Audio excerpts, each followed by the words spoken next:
Hello, this is Ian Lamont. I'm an experienced independent publisher, and I'm going to be talking about publishing a blog as a book. Information on how to contact me is in the description and bio. Let's get started. So we're looking at my KDP bookshelf, and you can see I have lots of books there. I've been publishing on KDP for more than 10 years. The one at the very top, Genealogy in 30 Minutes, this is actually based on content from one of my blogs.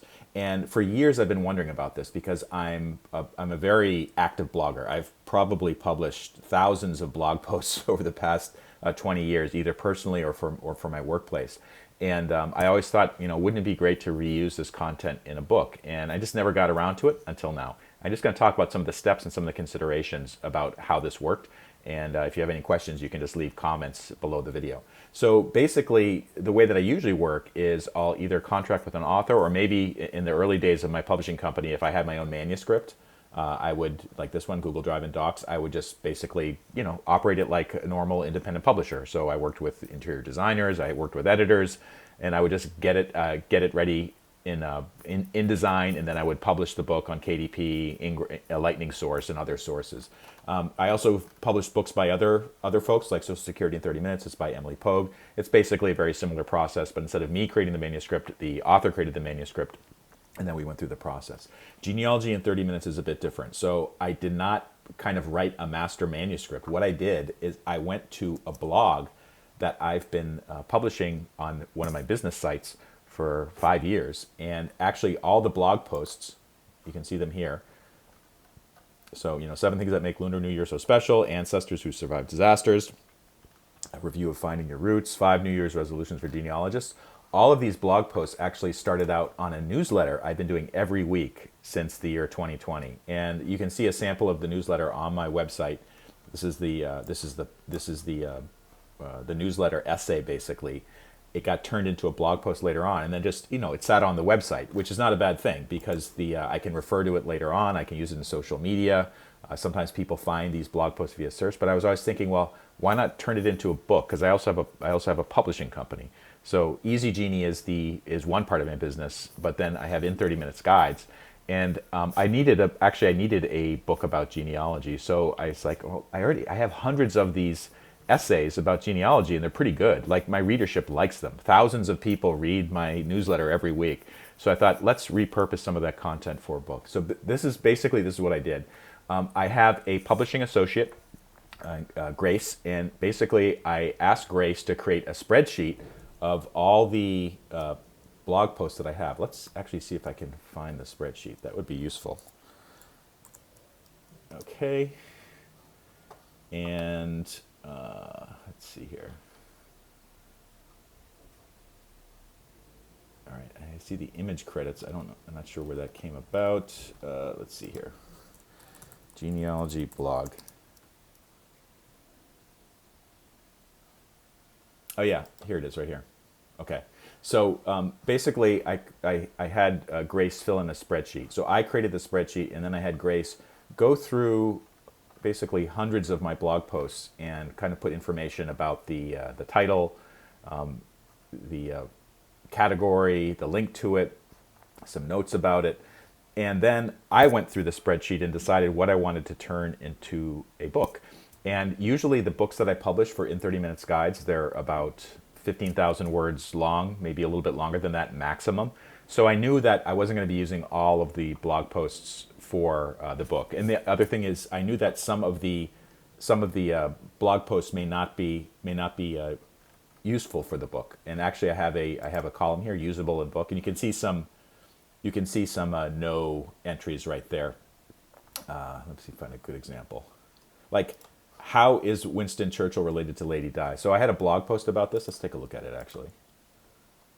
And the issue with this, including this in my book, is, first of all, it's not really long, and secondly, it's based on a video, and of course a video you can't publish in a book. So anyways, I went through all of the list of these hundreds of blog posts that I'd written, and I decided, all right, let's identify maybe 30 or 40 that I can use in the book, and I identified what those were.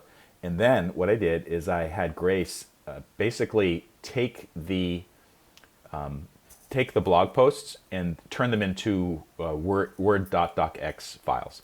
And I want to show you something. This is the software that I'm using to create the book. In the past, I've used graphic designers, but for various reasons, I decided to do it DIY using this tool called Atticus. And Atticus basically lets you import import chapters. See down here? So I imported the chapters as .docx files. Now, I should note that Atticus has very specific requirements for importing a Microsoft Word file. So it has to be formatted in a certain way in order for the titles to come through and other issues. The other thing I was concerned about, because you may be thinking, well, why do you need to go through the trouble of converting all these blog posts to .docx files? Why don't you just copy and paste from the blog right into Atticus? The reason for that is, and I've learned this in other places too, when you create when you take a copy and paste, like if I copy this text right here, so it includes not just the text of the blog post, but also links and things like that. And then you paste it into another tool like Microsoft Word or a WordPress or Atticus. Other stuff gets in there too, usually formatting codes that are on the web version of the file, and that messes up Atticus and the other tools. So this is why I had to have that intermediate step. And basically the way that Grace did it, and we did some testing about this, is she would go to the blog. She would copy the text. She would paste it into a text file, and then she would take that text and paste it into a Word file. And the reason why she did that extra step, pasting into a text file first, is to get rid of the formatting junk that comes over from the blog.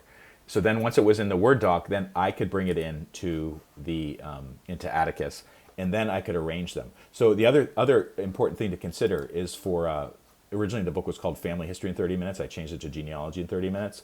I didn't have a specific order arranged here. Like I didn't take the blog posts and just kind of put them in the book chronologically. What I did is I kind of themed them. And Atticus lets you really easily kind of drag and drop chapters to different areas. So what I decided is I would start out with kind of the story-based articles or story-based blog posts, and then I would kind of end with other things. So the last post that I have that was in a chapter in the book is Sparking a Passion in the Next Generation. So I thought it's kind of forward-looking chapter, so I included that there. Now, one other thing that's important to note about using blog posts in a book is you have to have the rights to it. So for me, that's not an issue. This is my blog. This is my company. I own the rights to all of these posts. I'm the sole author of them. In the case of some posts, like I just showed you that, let me see here. Like this, how is Winston Churchill related to Lady Di? So somebody else did that video, and let's say that I could just copy and paste the transcript of this video. That I could not use that in a book. That's not my material. That is owned by whoever created this video. So in the rare cases where a blog post kind of references someone else's video or uses a picture from another source, that did not make it into the book. And it's also worth noting, let's see here, like a lot of the pictures that I put on my blog and in my newsletter, they're actually from my personal collection. This is my grandfather right here. So we had this picture, and I put it up on the blog, and we have the rights. I have the rights to use these pictures. And let's go back to Atticus. On the copyright page, I have some notes about the sources, basically clearly laying out what's created by me, what's owned by my company, and what's not.